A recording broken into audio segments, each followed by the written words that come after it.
வணக்கம் நண்பா, நாம இன்னைக்கு இந்த வீடியோவில் பார்க்க போகிறது ஆன்லைனில் ஒரு டிஷர்ட் ஒன்று ஆர்டர் பண்ணியிருந்தோம். ஸோ அந்த டிஷர்ட் அப்படிங்கிறது வந்துட்டு ரிவ்யூ ஆயிடுச்சு. வாங்க எப்படி இருக்குது அப்படின்னா அன்பாக்ஸ் பண்ணி பார்க்கலாம்.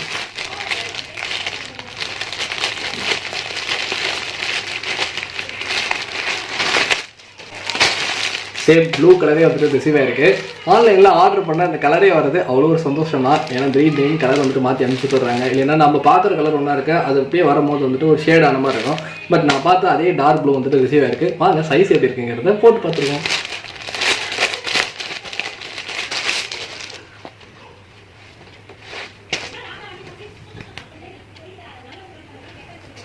வாக் த்ரூ த ஃபயர் அப்படிங்கிற ஒரு டேக்லைனில் தான் நம்ம இந்த டிஷர்ட்டுங்கிறத வந்துட்டு ஆர்டர் பண்ணியிருந்தோம். ஸோ கம்ஃபர்டபுளாக இருக்கும்னு நினைக்கிறேன். ஸோ வாங்க இந்த டிஷர்ட்டை போட்டு பார்த்துருவோம். நண்பா, டிஷர்ட் போட்டாச்சு. ஸோ நம்ம ஆர்டர் பண்ண அந்த ஸ்லைஸில் என்னோட கம்ஃபர்ட்டுக்கு ஏற்ற மாதிரி இந்த டிஷர்ட் அப்படிங்கிறது வந்துட்டு இருக்குது. ஸோ இந்த டிஷர்ட் எப்படி இருந்தது அப்படிங்கிறத நம்மளோட கமெண்ட் செக்ஷனில் வந்துட்டு தட்டி விட்டுருங்க. நன்றி.